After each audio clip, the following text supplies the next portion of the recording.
성도 여러분을 축복합니다. 예전에 제가 군대에서 있었던 일입니다. 당시 군종실에 가장 높은 참모께서 군 법사님, 즉 스님이셨습니다. 당시 제 계급이 중이었고 그분께서는 중령이셨으니까 누가 더 높습니까? 스님이 더 높아요. 그러다 보니까 아무래도 제가 예의를 더 갖출 수밖에 없었습니다. 그래서 하루는 법당으로 저를 초대하시길래 찾아뵙게 되었습니다. 그런데 과일을 내주시는데 옆에 있던 법당 불교 군종병 있지 않겠습니까? 이 병사 친구가 저에게 쪽지 하나를 건네는 것입니다. 거기에는 이렇게 적혀 있었습니다. 목사님, 공약물입니다. 여러분, 무슨 뜻이죠?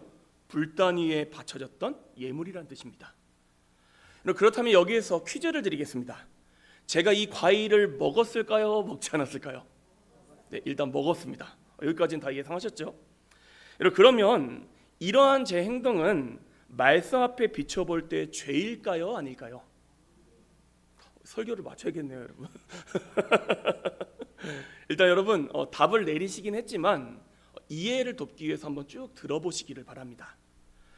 제가 갑자기 이 이야기를 꺼내는 이유는 오늘 함께 읽은 본문 말씀이 이 문제를 다루고 있기 때문입니다. 사실 오늘 본문을 제대로 이해하기 위해서는 고린도전서 말씀도 함께 살펴보아야 합니다.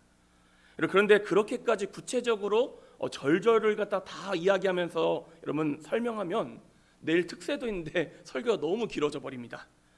그래서 제가 핵심만 간단하게 설명을 쭉 드릴 텐데, 일단요, 음식을 먹었다는 자체만으로는 죄가 성립하지를 않는다라는 것이죠. 이유가 무엇이겠습니까? 왜냐하면 음식은 음식일 뿐이고 세상에 존재하는 모든 우상들은 실제로 존재합니까? 존재하지 않습니까? 존재하지 않기 때문입니다. 오직 하나님께서만이 참 신이시라는 것이지요. 그냥 우리 사람들이 그렇게 생각하고 있을 뿐이라는 것입니다. 하지만 이런 경우에는 분명히 문제가 되겠지요. 예컨대 제가 함께 예불을 드리고 그 부처상 앞에서 절을 합니다. 그리고 공양에 함께 참여를 합니다. 아니면 제가 예불까지 드린 것은 아니지만 예불과 연속성상에 있는 공양의식에 참여해서 음식을 같이 먹습니다. 그러면 이건 명백히 종교 행위에 참여한 것이기 때문에 죄가 된다는 것이지요. 하지만 저는 당일 손님으로 초대를 받았고 앞서서 예불을 드렸던 것도 아니었습니다. 그러니 저에게 준 음식은 말 그대로 손님 접대용이었다는 것이죠. 그런데 문제는 군종병이 저에게 공약물인 것을 알려주지 않았습니까? 고린도전서 10장 말씀대로라면 누군가가 우상 앞에 놓였던 음식입니다 하고 알려주면 그 말을 한 사람의 양심을 위해 먹지 말라라고 되어 있습니다. 하지만 말씀의 상을 잘 살펴보면요, 알려준 사람이 그리스도인인 경우입니다. 만약 그 신자가 신앙에 거리낌이 있어서 저에게 알려준 상황이라면 문제가 되겠지만 저에게 알려준 군종병은 어떤 신자였죠? 불교 신자입니다.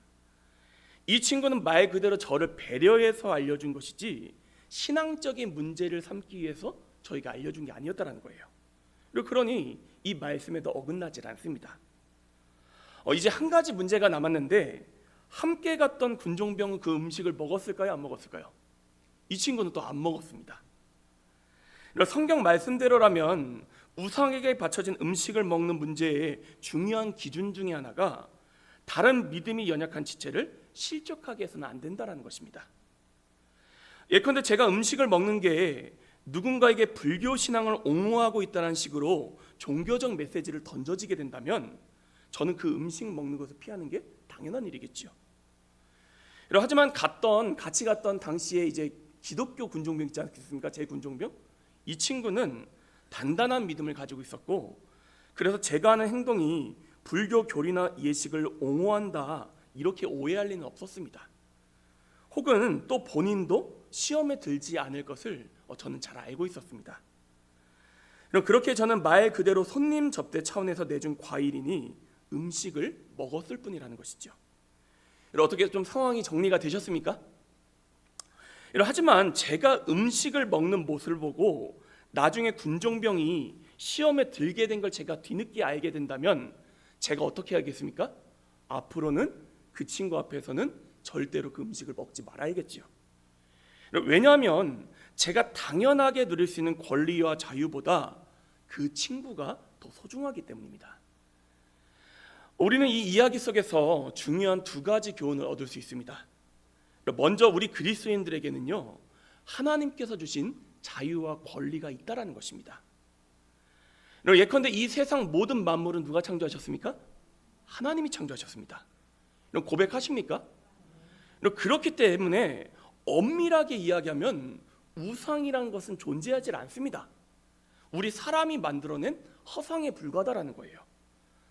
따라서 우리에게는 만물을 하나님께서 주신 선물이라 고백하며 모든 것을 자유롭게 누릴 권리가 있다라는 것입니다. 함께 따라하겠습니다. 오직 하나님께서만이 창조주이십니다. 만물은 주님의 것입니다. 그리고 우리에게 만물을 허락하셨습니다. 고백하십니까? 이건 제 이야기가 아니죠. 창세기에 보면 분명히 나오는 그런 약속입니다. 그런데 하지만 그보다 더 중요한 사실은 이거라는 거예요. 만약 내가 누리는 그 자유로 인해 누군가가 시험에 들거나 엉뚱한 메시지로 받아들여 잘못된 신앙으로 걸어가게 된다면 그 자유를 제한하고 내려놓을 수 있어야 된다는 것입니다. 이 말씀을 한마디로 요약하자면 자유보다 더 중요한 것은 무엇이라는 것이지요? 사랑이라는 것입니다. 함께 따라하겠습니다. 자유도 중요합니다. 그러나 더 중요한 건 뭐라고요? 사랑이라는 겁니다. 오늘 함께 읽었던 로마서 14장 말씀도 우리에게 같은 메시지를 전하고 있습니다.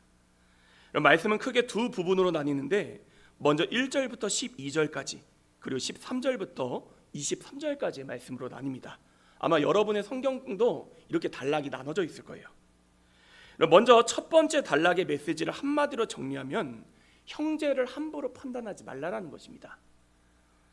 이런 말씀의 배경을 조금 더 설명을 드렸으면 이렇습니다. 당시 로마 교회 성도들이 살고 있던 도시가 어디예요? 로마입니다. 이 로마라는 도시는 우상 숭배가 어마어마하게 이루어졌던 그런 도시입니다. 그리고 특히 시장에서 유통되는 대부분의 고기류는 이방 제사에 바쳐졌다가 판매되는 경우들이 대부분이었습니다. 그러니까 자기가 고기를 먹겠다면 일단 원튼 원치 않든 간에 이방 제사의 그 과정을 거쳐서 자기에게 넘어오게 되어 있었다라는 거예요. 그러다 보니 이 문제에 크게 두 가지로 대처하는 양상이 성도들 가운데서 나타나는데, 앞서 제가 말씀드렸던 대로 모든 것은 하나님께로부터 왔다, 우상은 헛것이다, 음식은 음식일 뿐이다 하며 담대히 섭취하는 사람들이 있었고, 성경은 참 재밌게도 이러한 이들을 가리켜 믿음이 강한 사람들이다 이렇게 정의를 합니다. 또 반대로 이런 부류도 있었습니다. 아니다, 우상에게 드려진 제물을 먹어서는 안 된다 주장하며 직접 키운 고기가 아니라면 시장에서 유통되는 고기는 일절 먹지 않고 채식만을 고집했던 성도들도 있었습니다. 오늘 말씀 가운데 나오지 않습니까? 이런 바울은 이들을 가리켜서는 뭐라고 불렀죠? 믿음이 약한 이들 이렇게 표현을 합니다. 참 흥미로운 표현이지 않습니까?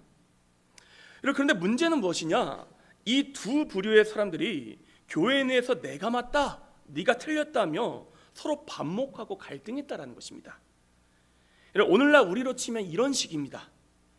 구약 성경과 사도행전에서 피를 먹는 것을 금지했으니 선지 해장국을 먹어서는 안 된다, 순대를 먹어서도 안 된다. 아니다, 그리스도 예수를 통해 그리스도인들은 모든 율법 조문에서 자유를 얻게 되었다. 우리가 지킬 계명은 하나님 사랑과 이웃 사랑뿐이다. 사도행전에서 피를 금지한 것은 피를 먹는 것 자체를 금지한 것이 아니라 이방인 출신 그리스도인들과 유대인 출신 그리스도인들이 조화롭게 살아가기 위해서 만들어둔 장치일 뿐이다. 이런 식으로 이 얘기를 하는 거예요. 그렇다면 우리 성도님들께 한번 여쭤보겠습니다. 분명히 구약 성경에서 피째 먹지 말라고 되어 있지 않습니까? 그리고 사도행전 15장을 보면 예루살렘 공의회에서 이방인 그리스도인들에게 다른 율법의 조항들을 갖다가 매이진 않지만 몇 가지는 지키자 이렇게 결의합니다. 그 중에 하나가 뭐였을까요? 피째 먹는 것을 갖다가 금지시킵니다. 그렇다면 다시 한 번 더 질문 드리겠습니다. 선짓국을 먹어도 됩니까? 안 됩니까? 실제로 여호와의 증인이나 뭐 제칠일 안식 이런 데서는요 선지를 갖다 못 먹게 합니다. 여호와의 증인은 수혈도 안 하는 거 알고 계시죠? 여러 가지 그런 것들 다 맥락이 같이 맞물려 들어가는 겁니다. 그리고 심지어 이들은요 이 문제를 구원의 문제까지 결부를 시킵니다. 근데 우리에게는 구원의 문제까지는 아니잖아요. 또 질문해 보겠습니다. 여러분 순대 먹어도 됩니까? 안 됩니까? 정답은 뭐냐?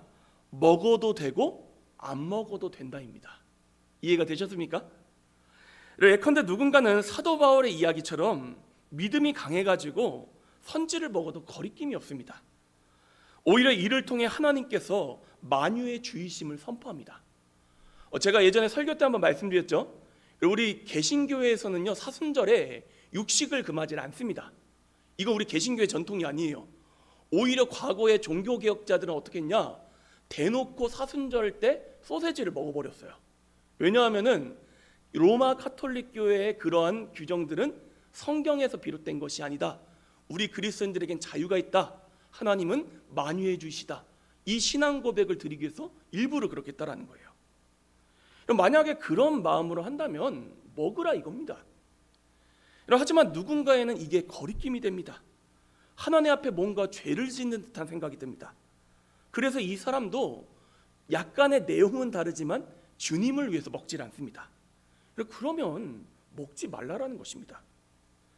하지만 서로 다른 그 모습을 가지고 비판하고 정죄하는 건 결코 하나님이 기뻐하시는 모습이 아니라는 것이죠. 왜냐하면 음식은 음식일 뿐 우리가 정말로 신경 써야 할 것은 먼저는 주님을 향한 우리의 믿음이며 주님께서 핏값으로 사신 형제 자매들이기 때문이라는 것입니다. 오늘 말씀이 전하고 있는 것처럼요 음식은 본질이 아닙니다. 예수님과 교회가 본질입니다. 본질에 집중을 해야 되지 비본질적인 걸로 서로 분쟁하며 본질을 해치고 있다면 이는 너무나도 안타까운 모습이라는 것이죠. 약간의 다른 결의 이야기일 수 있겠습니다만 제가 우리 성도님들께도 당부를 드립니다. 여러분 애찬이 중요하긴 한데 본질입니까? 비본질입니까? 여러분 너무 집착하지 마시기 바랍니다. 어떨 때는 좀 부족할 수도 있고 어떤 구역에서는 반찬 가지수가 좀 적을 수도 있고 맛이 서로 다를 수도 있습니다. 근데 만약에 우리가 이것 때문에 분쟁하고 싸우게 된다면 이는 하나님의 뜻이 아니라는 것입니다. 제가 왜 이런 이야기를 드리냐, 교회 공동체에서 싸움이 나는 여러 가지 요인들인데 그 중에 대표적인 요인이 뭔지 아십니까? 애찬 문제입니다. 제가 그동안 사역했던 교회에서도 여러분 정말로 애찬 때문에 박 터지게 싸우는 모습을 제가 많이 보았습니다. 우리 신명교회는 그래서는 안 된다라는 것이죠. 꼭 기억하시고 늘 사랑과 섬김의 마음으로 이 모든 봉사들을 감당하시기를 간절히 축복합니다. 오늘 말씀을 보면 또 근데 이런 문제도 있었습니다. 어떤 성도들이 특정 날을 중요하게 여깁니다. 여기서의 날이란요 무슨 손 없는 날이라는 게 있다면서요. 이사할 때 좋은 그런 미신적인 날 말고 성경에 나오는 절기를 가리킵니다. 이해가 되셨습니까? 여러분 보십시오. 이제 초대교회 당시 그리고 로마교회도 마찬가지였습니다. 유대인 출신 그리스도인들이 있었고 이방인 출신 그리스도인들이 있었습니다. 여기서 퀴즈 드립니다. 유대인 출신 그리스도인들은 예수님을 믿는 사람들이잖아요. 그런데 이 사람들이 성경에 나오는 예를 들면 유월절, 초막절 이런 절기를 지켰을까요? 안 지켰을까요? 당연히 지켰죠. 할례를 지켰습니까? 안 지켰습니까? 지켰죠. 그러니까 같은 교회 공동체 내에 있는데도 이렇게 지키는 사람들이 있었고 반대로 이방인 그리스도인들은 이런 성경에 나오는 절기들을 잘 지켰을까요? 못 지켰을까요? 못 지켰죠. 잘 모르는데요. 아니 여러분 입장 바꿔 생각해 보십시오. 평생을 말씀과 상관없이 살았던 사람들인데 갑자기 이들에게 예수님 믿는 믿음 외에 할례도 행하라 이렇게 한다고 생각해 보십시오. 그게 쉬운 일이겠냐라는 것입니다. 그래서 여러분 어떤 문제가 생기냐, 이방인 출신 그리스도인들을 유대인 출신 그리스도인들이 막 정죄를 하는 거예요. 아니 너네 이것도 지켜야지 왜 그건 안 지키냐 막 이러면서 이런 갈등들이 오늘 말씀에서뿐만 아니라 특히 갈라디아에서 여러분 많이 나오고 있다는 것이죠. 그런데 여러분 잘 생각해 보십시오. 이런 절기에 대한 명령을 예수님이 주셨습니까? 안 주셨습니까? 안 주셨어요. 예수님 우리에게 너희 유월절도 지켜야 돼 이런 말씀을 안 하셨어요. 예수님 자신은 유대인이셨기 때문에 할례도 받고 유월절도 지키셨지만 다른 그리스도인 제자들에게 주님께서 지키셨던 그 율법들을 갖다가 강요하지 않으셨다는 것입니다. 그러니 우리가 어떻게 하겠습니까? 이 문제로 내가 많이 틀리니 따지면 안 된다는 것입니다. 예컨대 이 문제도 한번 우리에게 적용해 볼까요? 누군가는 사순절을 지킵니다. 하지만 어떤 그리스도인들도 있냐면 이 사순절기가 아무래도 여러분 천주교 전통에서부터 우리까지 지금 이어져 내려오고 있는 것입니다. 이해가 되셨습니까? 이 말이? 우리 개신교회가 어디서부터 분리돼서 나왔죠? 천주교에서 분리돼서 나왔지 않습니까? 그래서 우리는 지금 우리가 지키고 있는 대부분의 교회력이 천주교하고 거의 일치를 합니다, 여러분. 그래서 천주교 사순절기랑 우리 사순절기가 똑같은 기간이에요. 근데 재밌는 게요, 동방정교회라고 들어보셨죠? 예전에 제가 한번 특강 때 말씀드렸잖아요. 교회 공동체가 크게 세 분파가 있다고요. 서방교회, 동방교회, 그리고 우리 개신교회. 근데 이 동방교회는요, 우리랑 또 교회력이 달라요. 참 신기하죠? 왜 이럴까요? 성경에 나오는 절기가 아니기 때문입니다. 나중에 사람들이 교회에 대해서 정한 절기이기 때문이에요. 그래서 우리 개신교에서 보수적인 사람들 중에서 어떻게 또 주장하기도 하냐? 사순절을 지키면 안 된다라고 주장하는 사람들도 있습니다. 왜냐하면 천주교에서 하던 거잖아요. 다 없애버려야 된다. 이렇게 주장하는 사람들도 있습니다. 그런데 이 두 가지 모습 중에 어떤 게 맞습니까, 여러분? 사순절을 지켜야 합니까? 지키지 말고 그저 매주 드리는 주일 예배만 충실해야 합니까? 어떤 게 옳습니까, 여러분? 둘 다 맞습니다. 왜냐하면 둘 다 본질이에요, 아니에요? 아니기 때문입니다. 본질은 무엇입니까? 무엇을 하든지 다 하나님의 영광을 위해 하는 우리의 본심이 중요한 것이며, 그런 가운데서도 서로 사랑하며 공동체를 세워가는 것이 하나님의 뜻이라는 것입니다. 이러한 모습을 가리켜 오늘 8절 말씀은 한마디로 이렇게 정리하고 있습니다. 우리 8절 말씀 다시 한번 더 읽어보도록 하겠습니다. 시작. 우리가 살아도 주를 위하여 살고 죽어도 주를 위하여 죽나니 그러므로 사나 죽으나 우리가 주의 것이로다. 아멘. 살아도 누구를 위해 삽니까? 죽어도 누구를 위해 죽습니까? 아멘이십니까? 여러분, 지금 우리가 사순절기와 고난주간을 지키고 있지만 저는 이 절기를 여러분에게 율법적으로 강요하지는 않습니다. 왜냐하면 성경에 나와 있는 바도 아니고 본질이 아니기 때문입니다. 하지만 주일 예배는 조금 다르겠지요. 여러분, 이런 것들을 우리가 잘 구별할 수 있어야 된다는 것입니다. 오히려 그렇기 때문에 어떻게 해야 돼요? 서로 사랑으로 권면하고 맞춰가는 게 중요하다는 것이죠. 그러니 성도님들께 당부를 드립니다. 성경에 명백하게 죄악으로 규정되는 모습들, 예컨대 우성에게 직접 절을 한다든지 간음을 한다든지 미워한다든지 이런 모습들이 아니라면, 다만 각자의 기준대로 행하는 모습들이 있다면 서로를 존중하시고 배려할 수 있는 저와 여러분 모두가 될 수 있기를 간절히 축복합니다. 예컨대 저는요, 선지 해장국과 순대를 먹는데 전혀 거리낌이 없습니다. 그런데 어떤 성도님께서 신앙적인 거리낌이 있어서 그 음식들을 못 드신다? 저는 그러면 그 모습을 전혀 비판하지 않을 것입니다. 그리고 만약 그분께서 저보다 믿음이 연약하셔서 선지 해장국과 순대를 먹는 저를 정죄하게 되시고 거리낌이 생긴다? 그러면 저는 선지 해장국과 순대를 포기할 것입니다. 다른 맛있는 거 얼마나 많은데요. 왜냐하면 음식은 음식일 뿐 그 성도님이 저에게 더 소중하기 때문입니다. 바로 이 부분을 13절 이하의 두 번째 단락에서 다루고 있습니다. 형제를 시험에 빠지게 하지 말라라는 것입니다. 우리 13절 말씀도 다시 한번 더 읽어볼까요? 13절입니다. 시작.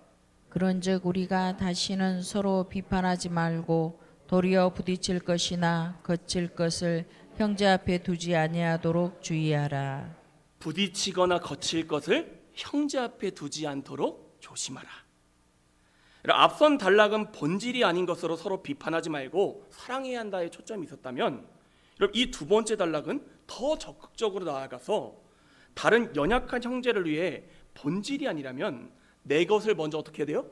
양보하는 데까지 나아갈 수 있어야 된다는 것입니다. 쉽게 이야기해서 한 단계 더 나아간 사랑을 우리에게 말씀이 강조하고 있다는 거예요. 그래서 15절에서 이렇게 선포하는데, 제가 공동번역본으로 한번 읽어드리겠습니다. 잘 들어보시기 바랍니다. 여러분이 음식 문제를 가지고 형제의 마음을 상하게 한다면 그것은 사랑을 지니고 살아가는 사람의 도리가 아닙니다. 여러분은 음식 문제를 가지고 형제를 망쳐놓는 일이 있어서는 안 됩니다. 그리스도께서는 그 사람을 위해서도 목숨을 바치셨습니다. 무슨 뜻이죠? 너도 옳고 나도 옳으니 서로 건드리지 말자 정도가 아니라, 믿음이 더 강한 지체가 연약한 이들을 위해 더 적극적으로 자기를 양보할 수 있어야 된다는 것입니다. 제가 재밌는 이야기 하나 해드릴까요? 참고로 오늘 기도하신 우리 민경화 권사님을 저격하는 얘기 아닙니다. 오늘 기도 잘하셨어요.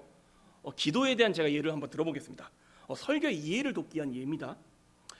가끔 성도님들께서 기도하시는 내용을 듣다 보면 신학적으로 맞지 않는 내용들이 제법 있습니다. 그러면 저는 들으면서 아무래도 신학 공부를 한 사람이기 때문에 솔직히 약간 거슬릴 때가 좀 있습니다. 그런데 그렇다고 제가 매번 기도 끝날 때마다 틀린 부분을 지적한다고 생각해 보십시오. 그럼 여러분 가운데서 앞으로 기도하겠습니다 하는 분들이 계시겠습니까? 저 같아도 기도 안 하려고 할 것 같아요. 물론 어떤 게 옳은지 알면서도 일부러 틀리는 거면 그건 분명히 지적을 해야겠죠. 하지만 대부분 인지를 못하시고 하는 경우가 일반적입니다. 제가 이런 표현 쓰지 말라고 말씀드렸죠. 하나님께서 축복해 주시기를 빕니다. 이거 맞습니까? 틀립니까? 틀립니다, 여러분. 쓰시면 안 돼요. 하나님께서 복 내려주시길 바랍니다. 이건 괜찮아요. 왜죠, 여러분? 하나님이 복의 근원이시고 복의 주체이시지 누군가에게 빌축이잖아요. 빌축. 하나님이 누군가한테 복 내려달라고 비실 분은 아니잖아요. 그러니까 맞지 않는 표현입니다. 그리고 예수님의 이름으로 기도드렸습니다. 과거형은 우리나라 문법에 맞지 않습니다. 어떻게 해야 돼요? 예수님의 이름으로 기도합니다. 아멘. 나중에 기회가 되면 더 자세하게 설명을 드리겠습니다. 이런 문제들이 있어요. 그런데 저는요, 다 듣죠? 하지만 바로 지적하지 않습니다. 왜냐하면 일단 저도 그렇게 지적받으면 되게 기분이 나쁠 것 같아요. 그래서 어떻게 하냐? 일단 기다려드립니다. 그리고 이제 설교 때 이 부분을 조금씩 녹여냅니다. 그리고 그분이 준비가 되었을 때 직접 말씀을 드리기도 합니다. 왜 이렇게 맞춰가려고 하냐? 옳고 그름을 판단하는 일보다 그 형제 자매가 더 소중하기 때문입니다. 여러분께서는 하나님께서 저에게 허락해 주신 저의 형제 자매이지 여러분의 신앙의 일거수일투족을 감시하고 판단하라고 저를 세우신 게 아니라는 것입니다. 그리고 또 한 가지요. 예수님께서 우리를 오래 참으심으로 대하시는데 그러한 주님보다 이 신임 목사가 조급해한다면 이게 얼마나 우스운 일이겠냐는 것입니다. 여러분도 마찬가지십니다. 아니 예수님께서 저 사람을 일평생토록 기다려주고 계시는데 우리가 먼저 그 사람에 대해서 결론 내버리고 그 사람을 판단하게 된다면 이것은 참으로 안타까운 모습이지 않겠습니까? 어떤 맥락인지 이해가 되셨습니까? 그러니 사랑하는 성도 여러분, 우리가 말하고 행하는 모든 것들을 사랑이라는 기초 위에 세우시기를 간절히 축복합니다. 자유도 중요하고 원칙도 중요하지만 만약 그 문제가 우리의 신앙의 본질을 뒤흔들 만한 문제가 아니라면, 예컨대 예수님의 유일한 구원주 되심의 신앙 고백을 해친다? 교회 공동체 존립을 위협할 정도의 문제다? 그럼 목숨 걸어야 되죠. 하지만 그런 문제가 아니라면 그보다는 사랑을 우선시할 수 있는 넉넉한 그릇의 사람들 되시기를 간절히 축복합니다. 부디 이 말의 의미를 잘 곱씹어 보시기 바랍니다. 잘 들어보십시오. 신앙생활은 서로의 옳고 그름을 증명하는 싸움이 아니라 사랑으로 서로를 세우는 시간입니다. 다시 한 번 더요. 신앙생활은 서로 한번 따라해 볼까요? 신앙생활은 서로의 옳고 그름을 증명하는 싸움이 아니라 사랑으로 서로를 세우는 시간입니다. 어떻게 이해가 되셨습니까, 여러분? 여러분, 싸우지 마십시오. 여러분, 판단은 누구에게 맡기시면 됩니까? 하나님께. 여러분, 제가 신앙생활하고 목회를 하면서 참 안타깝고 제 스스로를 바라보면서도 가끔 아쉬울 때가 있어요. 우리 정말로 목숨 걸어야 될 것에는 목숨을 안 걸고 너무나도 지엽적인 것에 목숨을 걸 때가 많지 않습니까? 당장은 우리가 부딪히는데 나중에 돌아보면 내가 그때 왜 그랬지? 그렇게 아쉬울 때가 많이 들지 않으십니까, 여러분? 여러분, 그러한 후회를 남기는 신앙생활 하지 마시고 오늘 주시는 말씀처럼 사랑으로 서로를 세우시고 하나 되는 우리 신명교회 공동체가 될 수 있기를 간절히 축복합니다. 어떻게 좀 메시지가 정리가 되셨습니까? 예, 더 길게 설교할 수도 있지만 이런 내일 뭐가 있죠, 우리? 특세가 있어요, 여러분. 특세 나오셔야 됩니다. 그래서 오늘은 평소보다 설교를 짧게 마치는 것도 아니네요. 원고는 좀 짧게 적었는데 살이 좀 붙다 보니까 좀 길어졌습니다. 아무튼 여러분 말씀 잘 기억하시고 실천하시길 다시 한번 더 축복합니다. 우리 함께 기도하도록 하겠습니다.